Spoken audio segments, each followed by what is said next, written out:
Look, I have been doing this job for 16 cycles now, and I thought I had seen everything. Everything. Chief Evaluator Krenak. That is me standing in the central observation deck of the Galactic Weapons Testing Center, watching another batch of hopefuls parade their so-called innovations. My secondary arms were crossed, my primary arms holding a data tablet that was already filled with disappointing assessments from the morning session. The testing center, if you have never had the misfortune of visiting, is a massive complex carved into the dead moon of Theraxis Prime. 47 testing chambers, each one designed to withstand weapons that could level entire city districts, reinforced titanium carbide walls, energy-dampening fields, the works. We spare no expense here because, well, someone once brought a quantum fragmenter that almost cracked the moon in half. That was a fun afternoon of paperwork. Let me tell you. My assistant, a nervous Phylaxian named Torp, kept twitching his sensory stalks every time a new species entered the main chamber. Poor fellow. 3 cycles on the job and he still got excited about weapon demonstrations like a hatchling at a plasma show. Chief Krenak, sir. The schedule shows we have 17 more presentations today, Torp said, his voice doing that annoying warble thing his species does when they are stressed. Wonderful, I replied, not bothering to hide my sarcasm. 17 more ways to waste my time. Has anyone brought anything remotely interesting? Or is it going to be another day of modified blasters and slightly improved shields? The morning had been, in a word, tedious. The Gromtar Collective brought a railgun that jammed after 3 shots. The Peluvian Empire showcased an energy sword that overheated and melted its own handle. And do not even get me started on the Kryn delegation. They brought something they called a devastator cannon that barely left a scorch mark on our standard test barriers. My lead technician, Vela, a no-nonsense Corthenian with 4 eyes that missed absolutely nothing, approached with her usual brisk efficiency. Chief, the next demonstration is ready. It is the human delegation. Humans. Oh, for the love of the Cosmic Council. Humans, I repeated, my throat sacs deflating in what could only be described as audible disappointment. The primitives from that backwater arm of the galaxy, the ones who only achieved faster than light travel, 6 cycles ago? 8 cycles, sir, Torp corrected, immediately regretting it when I shot him a look that could curdle plasma. Fine, 8 cycles. Still infants by galactic standards. I pulled up their file on my tablet. Earth, Sol System. Recently admitted to the galactic community as a probationary member. Their military technology was laughably behind everyone else. Mostly kinetic weapons and chemical propellants. Honestly, what did they think this was? The Stone Age. Vrilla cleared her throat, all 4 eyes blinking in sequence. Sir, they have traveled quite far for this evaluation. Standard protocol requires we give them their demonstration slot. Protocol, I muttered, making my way down to the observation deck that overlooked Testing Chamber 7. Protocol is the only reason half these species get past the front door. Through the reinforced viewing port, I could see Testing Chamber 7 in all its glory, a space the size of 3 combat arenas, equipped with target dummies made from military-grade alloys, sensor arrays that could measure impact force down to the molecular level, and enough recording equipment to document every nanosecond of whatever spectacle was about to unfold, or in this case whatever embarrassment was about to occur. The human delegation entered through the eastern access corridor, and I will admit, they did not look like much. 3 of them. No environmental suits, which meant they breathed oxygen nitrogen like a dozen other species. Bipedal, which fine, not unusual. They wore simple uniforms, dark blue with some kind of insignia I did not bother to identify. The one in front, presumably their leader, carried a case. A small case. Suspiciously small. Torp, what weapons specifications did the humans submit with their application? I asked, already dreading the answer. Torp fumbled with his datapad, his stalks twitching faster. Sir, according to their documentation, they listed the weapon category as, and I quote, traditional projectile system. Traditional projectile system, I repeated slowly, letting each word drip with the appropriate amount of mockery. So, what, they brought a bigger gun? How quaint. Vrilla leaned closer to the viewing port, her professional curiosity apparently overriding her common sense. The case is too small for any standard firearm. Perhaps it is an energy weapon with a compact design. Or perhaps, I said, settling into my observation chair with all the enthusiasm of someone about to watch paint dry, it is exactly as primitive as we expect, and we can move on to the next demonstration before lunch. The human in front, a male specimen based on the biological markers, set the case down on the central platform. He looked up at the observation deck, made eye contact with me through the port, and had the audacity to smile. Smile. Like he knew something I did not. I hate it when they do that. Before the humans could begin their, shall we say, presentation, I decided it would be educational for them to witness what real military technology looked like. Call it professional courtesy. Call it me being petty. Either way, I activated the chamber's playback systems to show them the morning's successful demonstrations. Torp, cue up the Vorkelian display, I ordered, leaning back in my chair with what I am sure was an insufferable grin on my face. The viewing screens lit up, showing the recording from 3 hours earlier. The Vorkelian delegate, a tall, crystalline being named Korthax, had brought their latest model plasma disruptor, and oh, what a piece of work it was. Sleek, elegant, humming with barely contained energy. The weapon was roughly the size of a human torso, covered in cooling vents that glowed a soft blue. When Korthax fired it, the result was spectacular. A concentrated beam of superheated plasma, hot enough to ionize air molecules, shot across the chamber and struck the test barrier. The impact was magnificent. The barrier, rated to withstand small ship weaponry, held for exactly 2.3 seconds before the plasma ate through it like acid through tissue paper. The target behind it simply ceased to exist, converted into component atoms and scattered vapor. Temperature at point of impact registered at 47,000 degrees. I narrated for the humans' benefit, my voice carrying through the chamber's intercom. Effective range, 600 meters in atmosphere. The Vorkelians were kind enough to demonstrate why they control 3 sectors of the Gamma Quadrant. I could see the humans watching the screen, their faces unreadable. Good, let them understand the gap between their little planet and the rest of us. Now if that impressed you, I continued, thoroughly enjoying myself now. Wait until you see what the Zenthari brought to the table. The next recording showed a Zenthari weapons master, a being that looked like a floating mass of tentacles and sensory organs, operating what they called a molecular destabilizer. The device was compact, deceptively so, about the size of a human head, but size means nothing when you are playing with fundamental forces. The Zenthari activated their weapon, and a barely visible distortion field shot out, moving slower than the plasma but infinitely more terrifying. When it reached the test barrier, nothing dramatic happened at first. No explosion, no fire, no spectacular light show. Instead, the barrier just started coming apart, molecule by molecule. The metal lattice structure began separating, falling into its base components, turning from solid matter into a cloud of metallic dust that scattered across the chamber floor.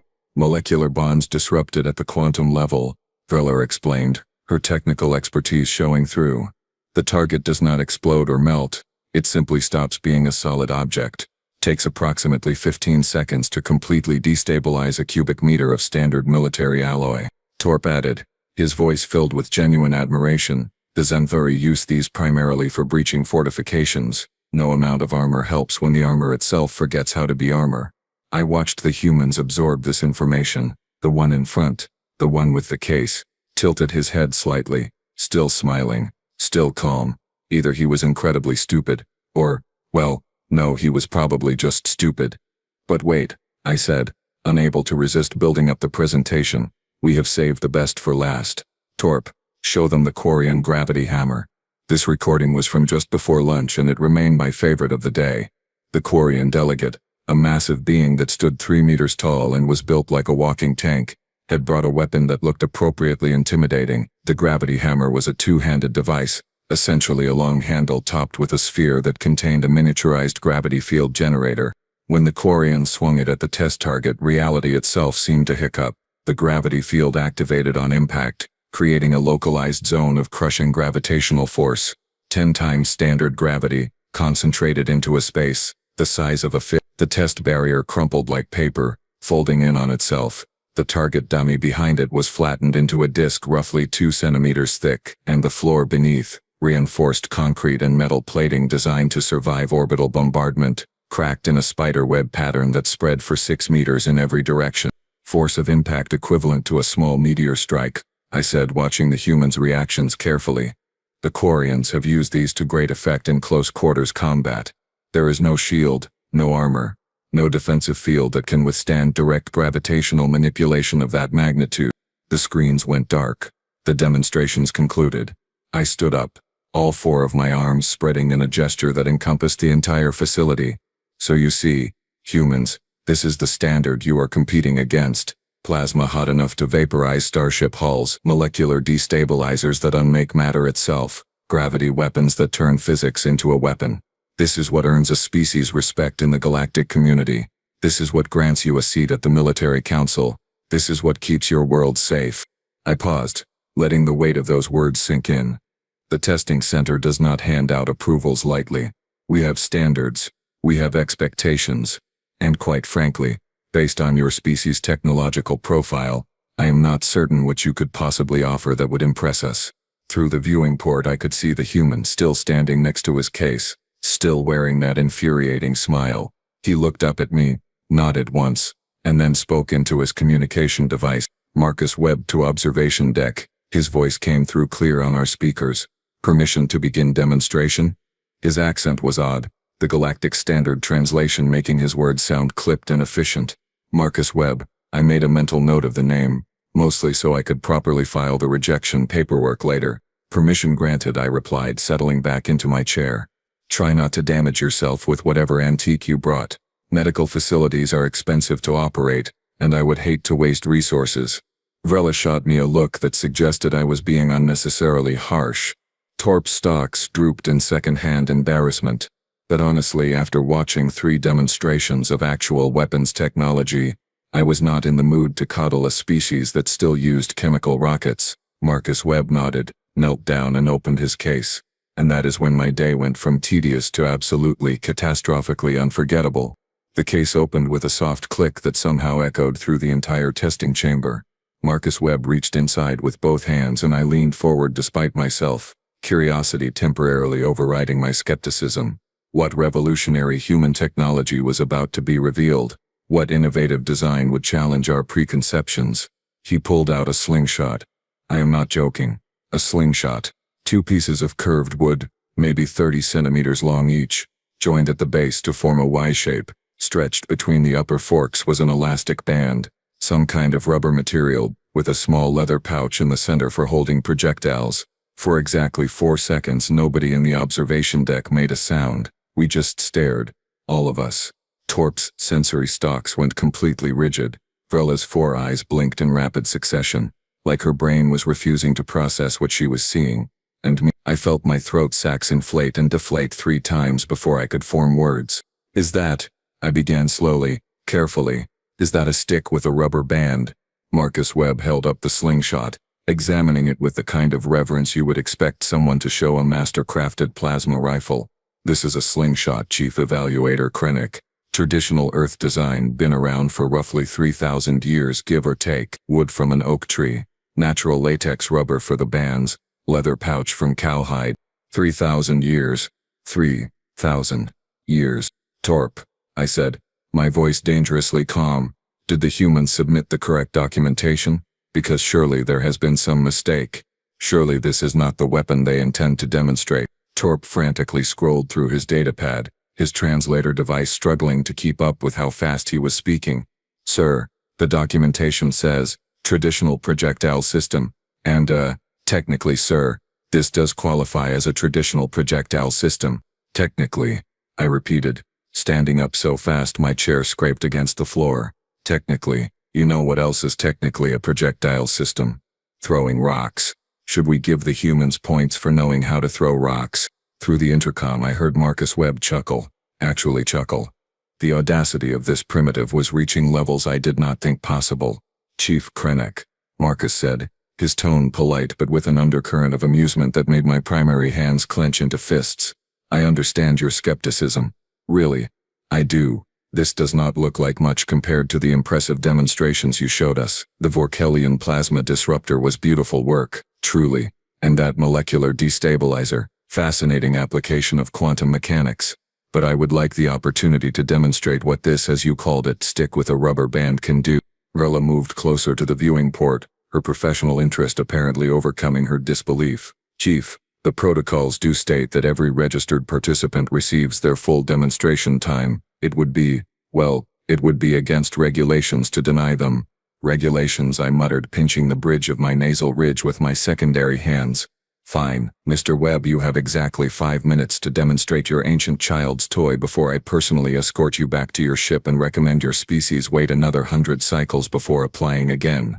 In the chamber below I could see the other weapons evaluators who had gathered to watch. A Vorkelian observer, 2 Xanthari consultants, even the massive Quarian who had brought the gravity hammer. They were all staring at Marcus Webb like he had just announced he was going to fight a battleship with his bare hands. The Vorkelian actually started laughing, a sound like crystals scraping together. Human, you cannot be serious. This is performance art, yes. Some kind of cultural comedy routine. Marcus Webb smiled wider, reaching into his case again and pulling out a small cloth bag. Not comedy, friend. Just practical demonstration. Now, I will need a moment to prepare my ammunition. Ammunition. He called it ammunition. From the bag he produced what appeared to be small metal spheres, each one roughly the size of a marble. Nothing special, just smooth steel ball bearings that you could probably purchase at any construction supply depot in the galaxy. Those are your projectiles? I asked, not even bothering to hide my mockery anymore. Steel balls. Mr. Webb, I have seen children's toys with more stopping power. Appearances can be deceiving, Chief, Marcus replied, loading one of the spheres into the leather pouch of his slingshot. He tested the tension of the rubber bands, pulling back slightly and releasing, feeling the resistance. If you would be so kind as to activate your standard test sequence, I will show you exactly what this 3,000-year-old design can accomplish. Torp looked at me, his stalks forming a question mark shape. Sir, should we actually run the test sequence? I slumped back into my chair, waving a dismissive hand. Why not? Let the human embarrass himself. Activate the standard barrier array. Single target, military-grade composite. Let us see what a primitive rubber band can do against materials designed to withstand plasma fire. The chamber's systems hummed to life. Energy barriers powered up, sensors calibrated, cameras focused. All of this technology, all of this precision equipment being used to measure the impact of a slingshot. If this somehow made it into the official reports, I was going to be the laughingstock of the entire Galactic Weapons Division. Marcus Webb stepped up to the designated firing line, his primitive weapon held loosely in his left hand. He rolled his shoulders once, twice, like an athlete preparing for competition. Then he loaded the steel sphere, gripped the leather pouch between his right thumb and forefinger, and began to pull back, and pull back, and pull back. Wait, how far could those rubber bands stretch? Marcus Webb pulled those rubber bands back farther than I thought physically possible. His right arm extended, muscles tensing under his uniform, as the bands stretched to what had to be their absolute limit. The leather pouch, with its single steel sphere, was now a full meter behind his left hand. Any second now, I expected the whole thing to snap, probably taking off a finger or two in the process. But the bands held. Mr. Webb, Vrilla called out, her voice carrying genuine concern. Are you certain that weapon is safe to operate? The material stress readings we are detecting suggest imminent failure. Marcus did not respond immediately. He was staring down the length of the testing chamber, his eyes focused on the target dummy 60 meters away. His breathing had changed. Slower now, more deliberate. In through the nose, out through the mouth. The smile was gone, replaced by an expression of absolute concentration. Target acquired, he said quietly, almost to himself. Wind resistance negligible in controlled environment. Gravity constant at standard. Distance 58.4 meters accounting for elevation difference. Projectile mass approximately 10 grams. Release angle, 32 degrees. Velocity calculation, estimating 210 meters per second on exit. I sat up straighter. Wait, did he just do ballistic mathematics in his head? Torp checked his datapad frantically.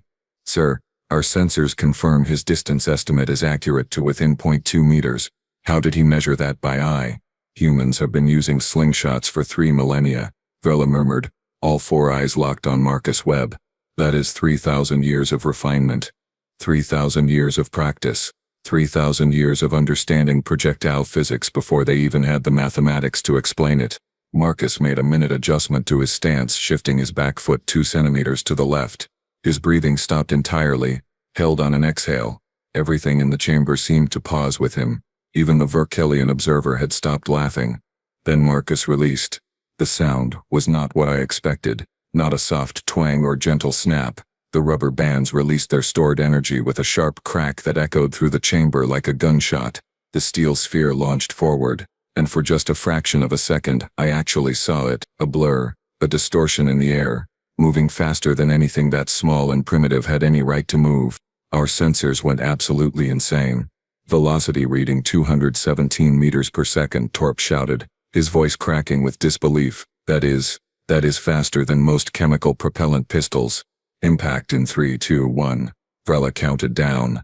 The steel sphere hit the target dummy dead center, exactly where a humanoid's chest cavity would be. The impact sounded like a hammer striking an anvil. The dummy, made from military-grade composite materials designed to simulate armored opponents, rocked backward. But it did not just rock. A crater appeared in its chest, metal and polymer pushed inward. A hole roughly 4 centimeters in diameter punched clean through. Okay, I said, leaning forward now, my skepticism wavering just slightly. That was more impressive than expected. Torp, what was the kinetic energy transfer? Calculating now, sir. Approximately 230 joules of force, penetration depth, weight. Torp's stalks went rigid again. Sir, the projectile did not stop at the target. What do you mean it did not stop? I mean it went through the target, sir. Sensors show continued trajectory. Through the viewing port, I watched as something impossible happened. The test barrier behind the target, the same energy shield rated to slow plasma bolts, flickered, just for a microsecond, and then I heard it. A metallic ping, then another, then a sound like shattering glass. Impact detected on the primary containment wall, Vrella reported, her voice tight with confusion. The projectile penetrated the target and traveled an additional 43 meters before striking the reinforced barrier. It cracked the barrier. That is impossible, I said flatly. That barrier is titanium carbide composite 15 centimeters thick. It takes sustained plasma fire to damage those. Reviewing sensor data now, Vrella continued, her fingers flying across her control panel. The projectile maintained approximately 60% of its velocity after passing through the target. When it struck the barrier at roughly 130 meters per second, the kinetic force was concentrated on an impact point of less than 1 square centimeter.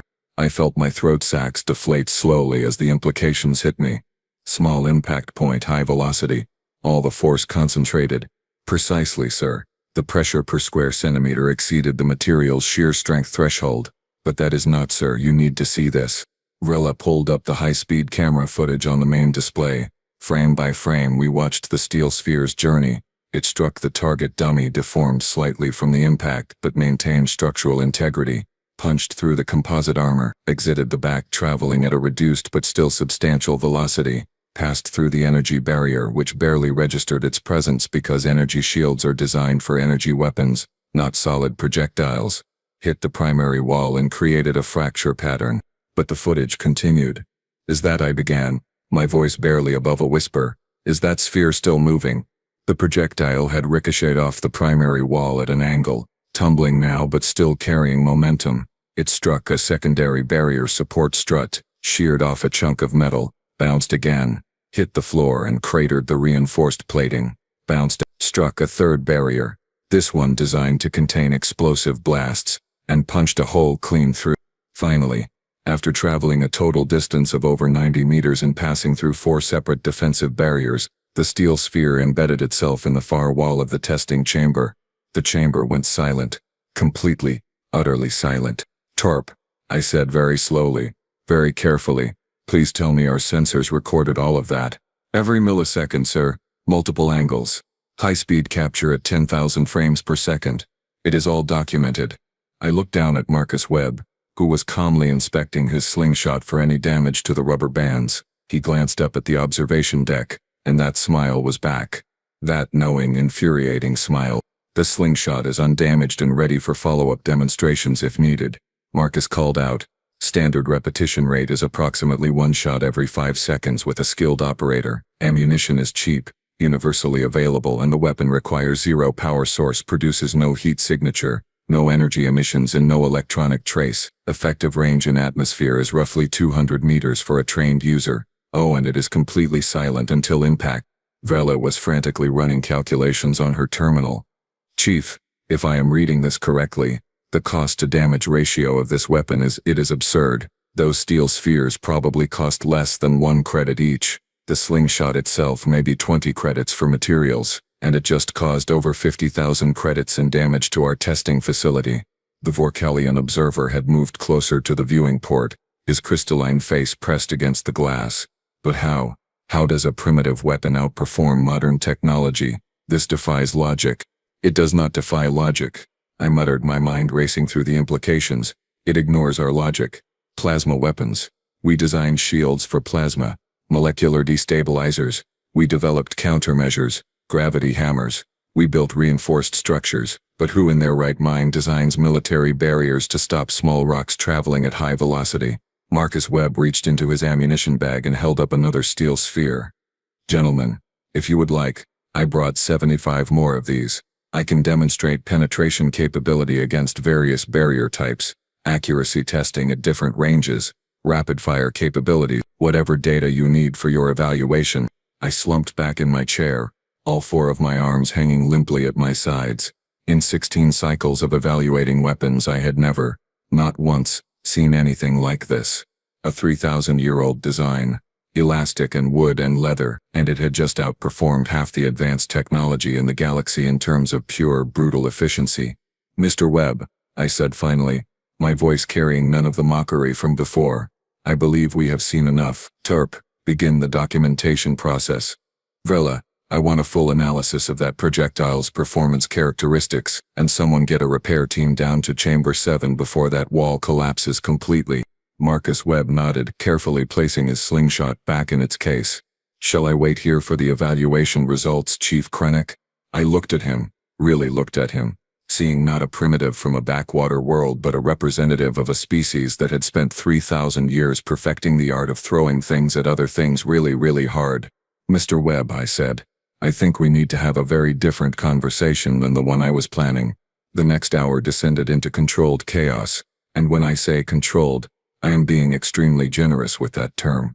Repair drones swarmed Chamber 7, assessing the damage while Vrella's technical team extracted sensor data from every available system. Torp was drowning in documentation requests from 3 different departments, all demanding explanations for how a primitive weapon had bypassed multiple layers of advanced defensive technology. And me, I was sitting in my office, staring at the preliminary report on my data tablet, trying to figure out how to explain this to the Galactic Military Council without sounding completely insane. The projectile achieved penetration through a combination of factors, Veller explained, standing in front of my desk with her 4 eyes scanning through holographic data projections. First, velocity. The human generated approximately 217 meters per second using nothing but mechanical elastic potential energy. Second, mass concentration.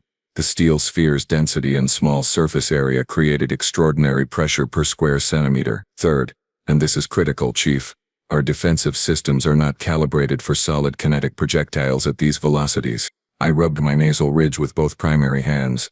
Explain that last part again, slowly, so I can understand how we spent millions of credits developing defensive technology that is defeated by glorified pebbles. Our shields and barriers are optimized for energy weapons and explosive ordnance, Vrella continued, pulling up a comparison chart. Plasma, lasers, molecular disruptors, gravity manipulation. These technologies emit signatures that our systems detect and counter, but a solid projectile traveling below relativistic speeds, it barely registers. The energy barrier treated that steel sphere like atmospheric debris, something to be ignored rather than stopped. Unbelievable, I muttered. We built walls to stop cannons and forgot about arrows. Torp entered my office, his sensory stalks drooping with exhaustion. Sir, the repair estimate just came in. 53,000 credits to replace the damaged barriers and wall sections. Also, the Vorkelian observer has filed a formal request to observe additional human weapon demonstrations. So have the Zenthari consultants. And the Quarian delegate wants to purchase 6 slingshots for field testing. Of course they do, I said, leaning back in my chair until it creaked in protest, because nothing says advanced civilization like going backwards 3,000 years in weapons technology. But that was the thing, was it not? It was not going backwards. The humans had never stopped using these weapons. While the rest of the galaxy was busy developing plasma and quantum technology, humans just kept refining what worked. 3,000 years of small improvements, better materials, Better designs, better understanding of physics through practical application. Vela pulled up another hologram, this one showing Marcus Webb's body mechanics during the shot. Chief, look at this analysis. The human stance, breathing, muscle control, all of it was optimized for maximum energy transfer. He calculated trajectory, wind resistance, gravity drop, everything in approximately 4 seconds using nothing but visual estimation and experience. Biological computing, I said, watching the replay frame by frame. His brain did what would normally require a targeting computer. Exactly, and according to his post-demonstration interview, any human with approximately 20 hours of practice can achieve basic proficiency with a slingshot. 100 hours of training produces a competent marksman. The weapon requires no power source, no maintenance beyond occasional rubber band replacement, costs almost nothing to produce, and the ammunition is literally any small dense object. I stood up and walked to my office window, looking out over the testing center's main complex. 36 species represented here, all bringing their finest technology, their most advanced designs, and a human with a forked stick just rewrote the entire evaluation framework. Torp, what is the official recommendation going to be? I asked, not turning around. Sir, based on the performance data, cost efficiency analysis, and tactical applications, I am required to classify the slingshot as a viable military technology. It will receive full approval and be added to the Galactic Weapons Registry. I heard Vrela make a sound that might have been a laugh or a sob, possibly both. The Council is going to think we have lost our minds. A slingshot, in the Galactic Weapons Registry, alongside plasma disruptors and antimatter warheads. Let them think what they want, I said, turning back to face my team.